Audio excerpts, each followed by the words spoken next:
अफसान माता और 7 रानियों की कहानी। तो आइए सुनते हैं अफसान माता या अफसान बीवी की कथा। एक राजा थे, उनकी 7 रानियां थीं। 7 रानियों के होने के बाद भी राजा के कोई संतान नहीं थी। इसी कारण राजा और 7 रानियां बहुत दुखी और परेशान रहते थे। राजा और उनकी रानियां बहुत पूजा पाठ करते थे। एक बार उनके यहाँ अफसान मैया की पूजा का बुलावा आया तो जो 6 रानियां थीं, वे आपस में कहने लगी कि हम लोग तो रानियां हैं, किसी के गुड़ और चना खाने जाएंगे तो क्या अच्छा लगेगा।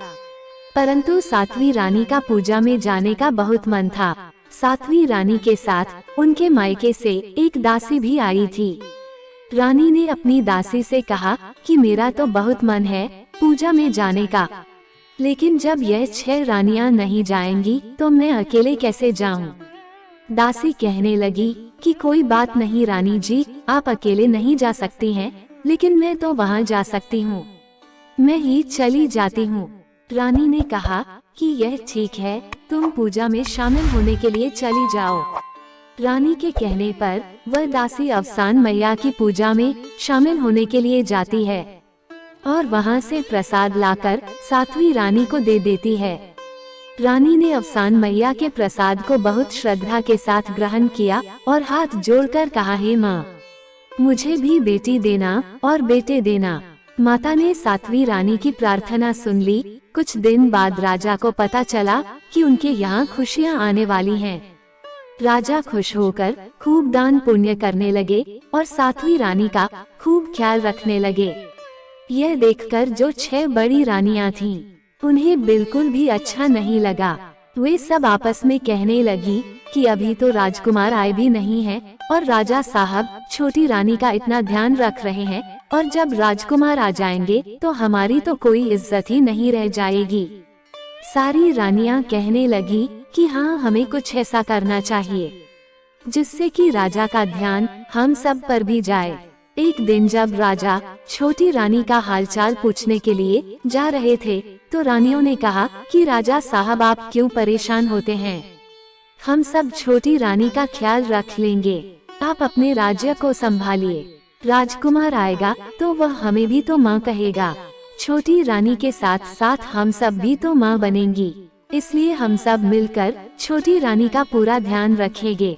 सभी रानियों के इस प्रकार से कहने पर राजा ने कहा कि ठीक है। जब राजकुमार के पैदा होने का समय आया तो राजा ने कहा कि क्या तैयारी की जाए।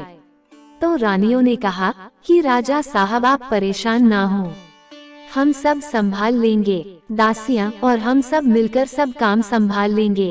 राजा ने कहा कि ठीक है और निश्चिंत होकर अपने राज्य के कार्य में लग गए। कुछ समय बाद जब राजकुमार का जन्म हुआ तो रानी ने जैसे प्रसाद खाते समय कहा था कि हमें बेटी और बेटे दोनों देना, तो अफसान मैया ने उनकी पूरी बात सुन ली थी। छोटी रानी ने 5 बेटे और 1 बेटी को जन्म दिया। जब सारी रानियों ने यह देखा कि अरे, इनके तो 5 बेटे और 1 बेटी हुई है, तो जैसा कि उन लोगों ने पहले ही सोचा था कि जब रानी के बच्चा होगा तो हम उसे रोने से पहले ही हटा देंगे, 6 रानियों ने बच्चों के रोने से पहले ही उन्हें छोटी रानी के पास से हटा दिया। रानी को जब होश आया तो उसने पूछा कि क्या हुआ है। तब सभी रानियों ने कहा कि आपके तो कंकड़ पत्थर हुए हैं, और उन्हें कंकड़ पत्थर दिखा दिए जो उन्होंने पहले से लाकर रख दिए थे। यह देखकर छोटी रानी बहुत दुखी हो गई और सोचने लगी कि जब राजा साहब सुनेंगे तो बहुत दुखी होंगे। उधर 6 रानियों ने सोचा कि इन बच्चों को मार दिया जाए। रानी के मायके से जो दासी आई थी वो यह सब देख रही थी। उसे यह देखकर बहुत दुख हो रहा था कि छोटी रानी ने कितनी प्रार्थना करने के बाद अफसान मैया से बच्चे होने का वरदान पाया था, और ये रानियां इन बच्चों को मारने जा रही हैं। दासी ने रानियों से कहा कि आप लोग क्यों इन्हें मारकर अपने सर पर हत्या करने का पाप ले रही हैं। मैं इन्हें यहाँ से कहीं दूर जंगल में छोड़ाऊंगी। वहाँ जब इन्हें कुछ खाने पीने को नहीं मिलेगा तो ये सब अपने आप ही मर जाएंगे। रानियों ने सारे बच्चे दासी को दे दिए और कहा कि तुम इन्हें जंगल में छोड़ आओ। दासी ने रानियों से तो बच्चों की जान बचा ली और उन्हें अपने साथ लेकर वहाँ से चल दी। लेकिन अब वो यह सोच रही थी कि मैं बच्चों को कैसे और कहाँ छिपाऊं, जिससे रानियों को इनके जिंदा रहने की बात पता न चल पाए। दासी यह सब सोचते सोचते जा रही थी कि तभी उसकी नजर एक कुम्हार के घर पर पड़ी। उसने सब बच्चों को कपड़े में लपेटकर कुम्हार के आंवे के पास लिटा दिया और चुपचाप वहां से चली आई और भगवान से प्रार्थना करने लगी कि हे ईश्वर, इन बच्चों को रक्षा करना। जब दासी महल में पहुंची तो उसने देखा कि छोटी रानी बहुत दुखी होकर रो रही है, क्योंकि उन्हें तो पता ही नहीं था कि उनके 6 बच्चे हुए हैं। राजा ने पूछा कि क्या हुआ है, तो सबसे बड़ी रानी ने कहा कि राजा साहब क्या बताएं, ऐसा कभी नहीं देखा कि किसी को कंकड़ पत्थर हुए हों, लेकिन छोटी रानी ने तो कंकड़ पत्थर को जन्म दिया है। राजा ने कहा कि अरे आप लोग कैसी बातें कर रही हैं, कहीं मनुष्य को कंकड़ पत्थर होते हैं। तो रानियों ने पहले से लाकर रखे हुए कंकड़ और पत्थर राजा को दिखा दिए। राजा ने कहा कि ठीक है, लेकिन मैं अब छोटी रानी को महल में नहीं रहने दूंगा, इसने हमारी बहुत बेइज्जती करा दी है। सब तरफ यह बात फैल गई थी कि राजकुमार आने वाले हैं और इसने कंकड़ पत्थर पैदा किए हैं। यह कहकर राजा ने छोटी रानी को महल से निकाल दिया और कहा कि जाकर सारे राज्य के कौवे हाँको। रानी बेचारी अपने ही राज्य में कौवा हाँकने लगी। उधर जब सवेरा हुआ और कुम्हार उठकर बाहर आया तो उसने देखा कि आवा के पास छोटे छोटे 6 बच्चे पड़े हुए हैं। कुम्हार ने जब बच्चों को देखा तो वह बहुत खुश हुआ, क्योंकि उसके भी कोई संतान नहीं थी। वह रोज सुबह उठकर भगवान से यही प्रार्थना करता था कि हे प्रभु, मुझे भी एक औलाद दे दो, जिससे कि मेरा वंश आगे बढ़ सके। तभी कुम्हार को ध्यान आया कि महल में छोटी रानी माँ बनने वाली थी, कहीं ये बच्चे उन्हीं के तो नहीं हैं। कुम्हार ये भी जानता था कि बड़ी 6 रानियां बहुत तेज हैं और कहीं उन्होंने ईर्ष्या के कारण ही तो नहीं फेंक दिया। लेकिन उसने यह भी सोचा कि कहीं वापस देने पर बड़ी रानियां बच्चों को मार ना डालें। यही सोचकर कुम्हार ने बच्चों को अपने पास ही रख लिया। बच्चे जब थोड़े बड़े हुए तो कुम्हार ने 5 राजकुमारों को मिट्टी के हाथी और घोड़े बनाकर दे दिए और जो राजकुमारी थी उसे भी मिट्टी की चकिया बनाकर दे दी। बच्चे जब घोड़ा चलाते तो आवाज करते थे कि चल मेरे घोड़े हिन हिन हिन, और हाथी की भी ऐसे ही आवाज निकालते रहते थे। राजकुमारी जब चकिया चलाती तो वो भी बोलती थी कि चल मेरी चकिया चकर चकर, चल मेरी चकिया चकर चकर। कुम्हार के घर के पास से 6 रानियां रोज गंगा नहाने के लिए जाती थीं। वह रोजाना बच्चों को खेलते हुए देखती थीं।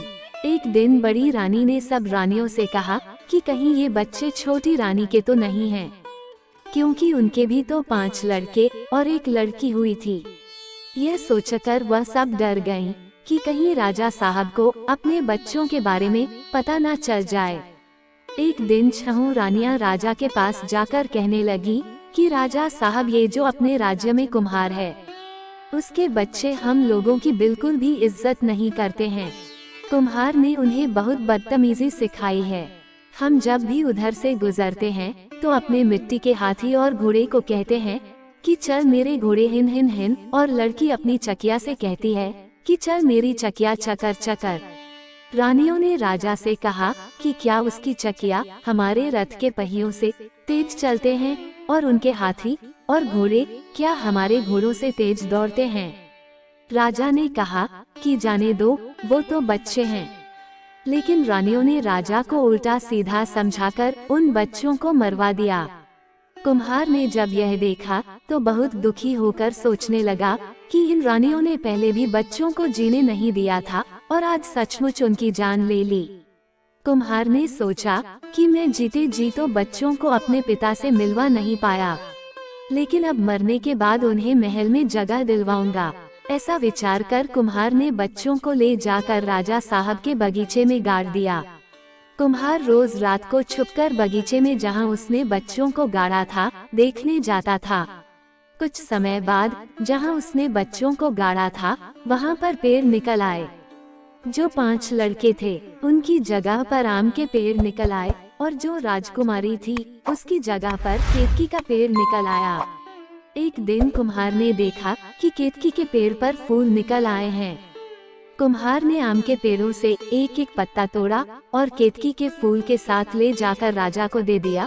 उसने सोचा कि राजा साहब ने तो अपने बच्चों को गोद में उठाया ही नहीं था, तो चलो कम से कम इसी बहाने वे अपने बच्चों को गोद में उठा लेंगे। राजा ने जब फूल और पत्तों को देखा तो बोले कि अरे ये तो बहुत सुंदर फूल है और ये आम के पत्ते भी कितने सुंदर लग रहे हैं। राजा ने कुम्हार से पूछा कि इतने सुंदर फूल और पत्तों को कहाँ से लाए हो? तो कुम्हार ने कहा कि अरे राजा साहब, ये तो आपके ही बगीचे के हैं। मैं इधर आ रहा था तो आपके लिए ले आया। राजा ने कहा कि मेरे बाग के हैं। राजा ने माली से पूछा तो माली ने कहा कि अरे राजा साहब, ये तो अपने आप उगाए थे। राजा ने कहा कि ये बहुत सुंदर हैं, इन्हें मैं अपनी रानियों को दूंगा। राजा ने फूल और पत्ते ले जाकर अपनी 6 रानियों को दिए। रानियां फूल और पत्ते देखकर बहुत खुश हो गईं और उन्होंने राजा से पूछा कि इतने सुंदर फूल और पत्ते आप कहाँ से ले आए? राजा ने कहा कि ये सब अपने बाग के हैं। रानियों ने सोचा कि चलो हम लोग इसको तोड़ने चलें। जब 6 रानियां बाग में फूल और पत्ते तोड़ने के लिए पहुंची तो फूल उनसे टूटा ही नहीं। फूल के पेड़ से आवाज आई कि पांचा भैया रानी फूल तोड़त हैं, दे दे क्या? तो आम के पेड़ से आवाज आई कि नहीं नहीं बहना, आकाश छू जाओ।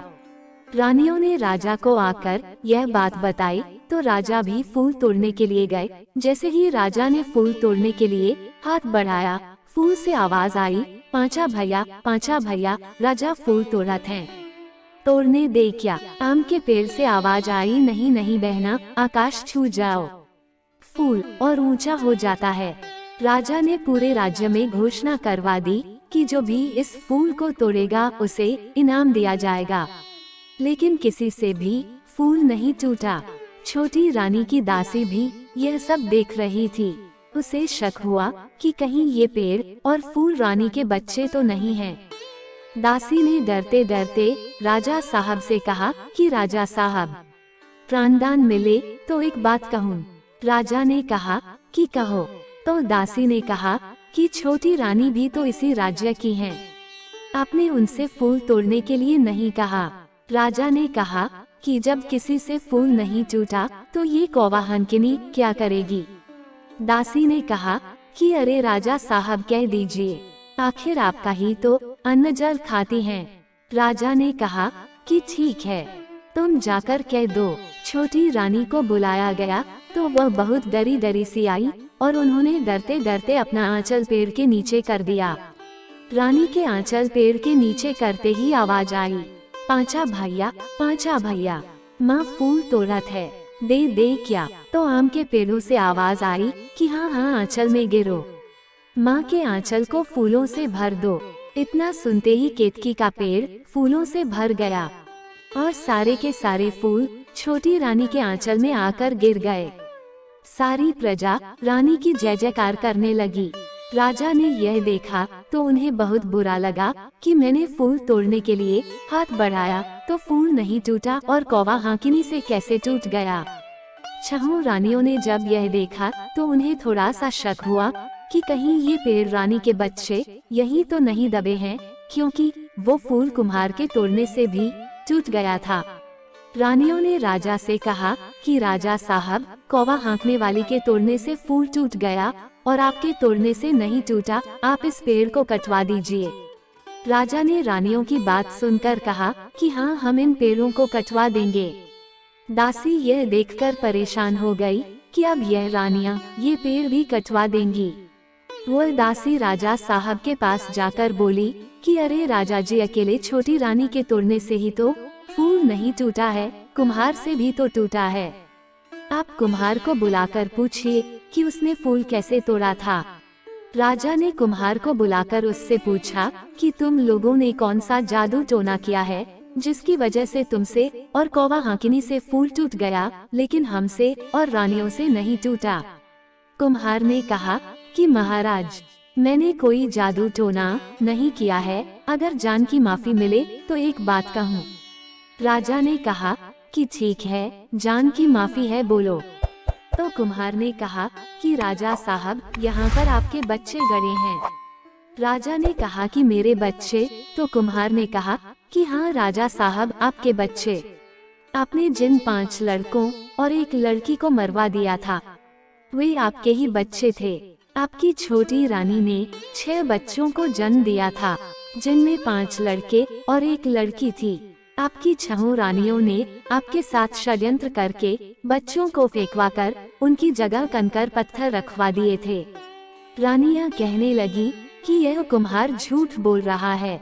राजा ने कहा कि ऐसा कुछ नहीं होता है, तुम पेड़ों को काट दो। और राजा ने जैसे ही केतकी के पेड़ को कटवाया तो इस पेड़ से एक लड़की निकली। राजा ने कहा कि अरे, यह पेड़ से लड़की कैसे निकली? तो कुम्हार ने कहा कि मैं तो आपसे यही कह रहा हूँ कि यह आपकी बेटी है। फिर जब आम के पेड़ काटे गए तो वहाँ से 5 लड़के निकल कर आ गए। राजा को बहुत आश्चर्य हुआ और उन्होंने कुम्हार से कहा कि तुम मुझे सारी बात बताओ।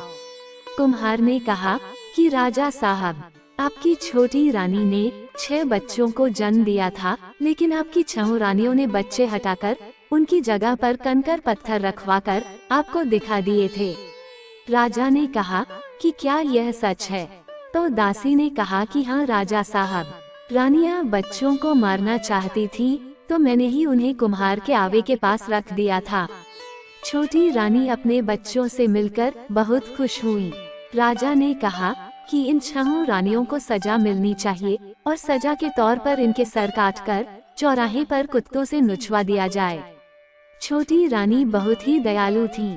उन्होंने कहा कि नहीं राजा साहब, इनको मृत्युदंड देने के बजाय इनको भी कौवा हाँकने में लगा दिया जाए। राजा ने कहा कि आप ठीक कह रही हैं और उन्हें कौवा हाँकने वाली बना दिया गया।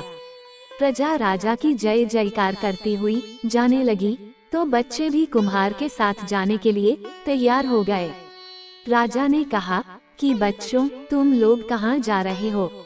इतने समय के बाद तो तुम लोग मुझे मिले हो, अब महल में चलो। बच्चों ने कहा कि हमारे माता पिता तो कुम्हार और उनकी पत्नी ही हैं।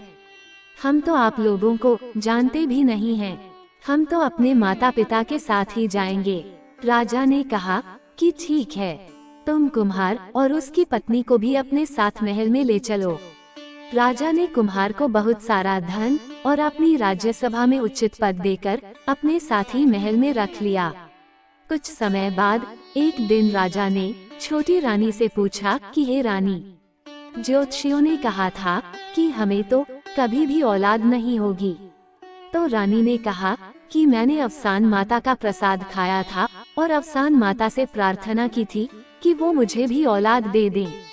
अफसान मैया की कृपा से ही हमारे बच्चे हुए और इतने दिनों तक अफसान मैया ही हमारे बच्चों की रक्षा कर रही थी। आपने उन्हें मरवा डाला, फिर भी अफसान माता ने उनकी रक्षा की और हमें हमारे बच्चे वापस लौटा दिए। राजा ने कहा कि हे रानी, मैं भी अफसान माता की पूजा करूंगा। फिर राजा और रानी दोनों ने अफसान मैया की पूजा करी और उनका प्रसाद प्रजा में बंटवाया। अफसान मैया की कृपा से वे लोग सुखपूर्वक जीवन व्यतीत करने लगे। हे अफसान मैया, जैसे आपने रानी को औलाद दी और राजा को सद्बुद्धि दी, बच्चों की रक्षा की और रानी का मान सम्मान वापस दिलाया, वैसे ही अफसान मैया हर कथा सुनने वाले और कथा कहने वाले की मनोकामना पूर्ण करें। बोलो अफसान मैया की जय। दोस्तों, इस तरह की और भी नई नई कथाओं और कहानियों को सुनने के लिए चैनल को सब्सक्राइब और वीडियो को लाइक और शेयर करना न भूलें। सभी वीडियोस आप तक सबसे पहले पहुंचे, इसके लिए नोटिफिकेशन बेल को हिट करें। अपने बहुमूल्य सुझाव हमें कमेंट करके जरूर बताएं।